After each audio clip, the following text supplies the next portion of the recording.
how long do you think Beatlemania will last? As long as you all keep coming.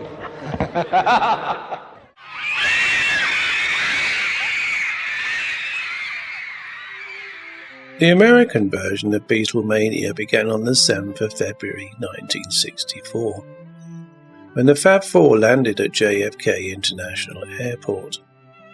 Their carefully choreographed reception involved a welcome by 5,000 screaming fans, a considerable amount of media promotion of their pending arrival, and a single that reached number 1 on the US Billboard Hot 100 chart 6 days earlier. To borrow a Pete Townsend lyric, British fans like me were sadly ecstatic that their heroes are news. The Beatles were no longer solely ours, but were also theirs as well, on the other side of the Atlantic. Little did we British boomers know that the Beatles would shortly belong to the whole world. Even Soviet Russia, despite being banned in that country.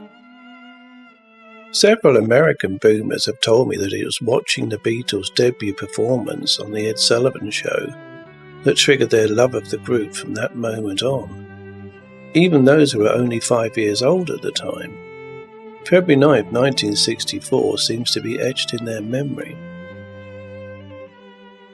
Very much like the experience British boomers underwent while watching the Beatles' appearance on the Sunday night at the London Palladium television show on October the 13th, 1963, which is an experience I remember very well, and is often cited as a key moment that propelled the Beatles into the mainstream media.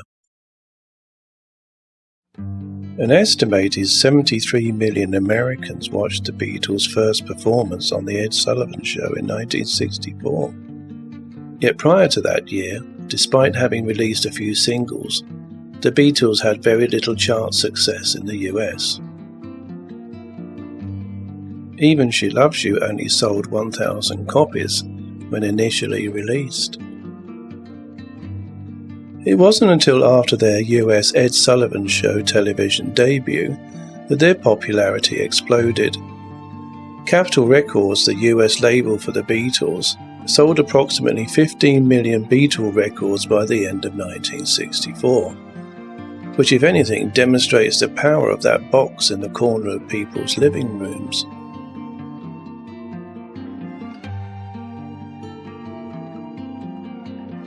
By 1965, after 2 years of being on the recipient end of media promotion, Beatlemania was starting to wear off on me. Of course, the Beatles were still there providing the background music to my teenage years, but were taken for granted like oxygen in the air. In 1965, other British groups were talking about my generation, and although they couldn't explain, they were saying more on my behalf than the Beatles, who needed some help to work it out. Plus there were the Rolling Stones, singing about their frustration, which was shared by rebellious teenagers, and both were generally getting up the noses of the older generation.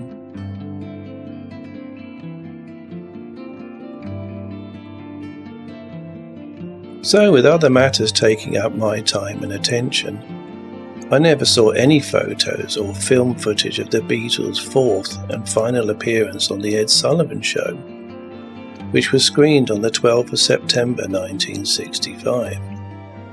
Well, I'd seen hundreds of images of the Fab Four since March 1963, when my dad brought Beatlemania to our house in the form of their debut album.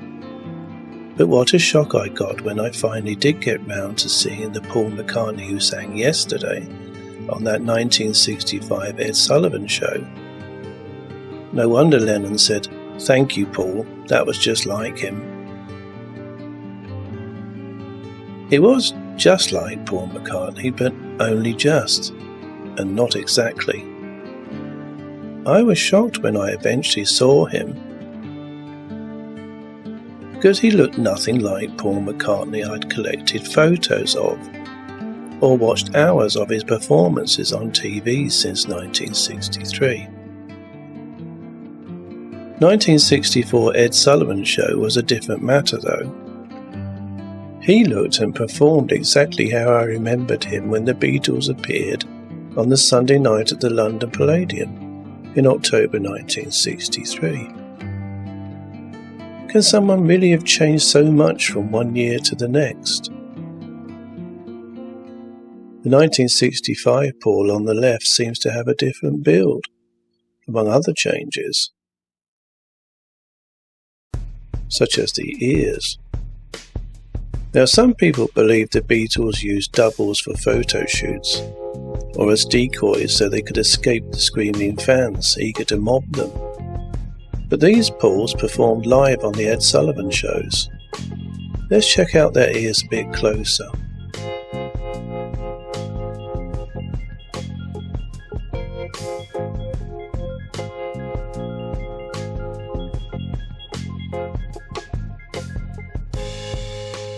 Differences in camera angles and lighting can be the explanation for some differences in appearance.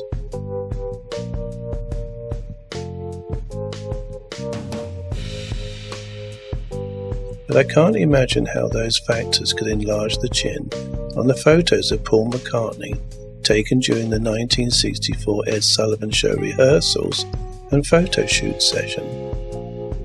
The 1965 Paul, who sang Yesterday, can't compete with that colossal chin.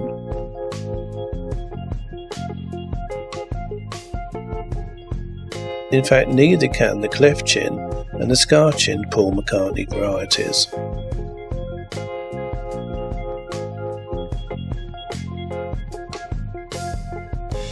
I'll leave you to ponder what's gone on in the year between 1964 to 65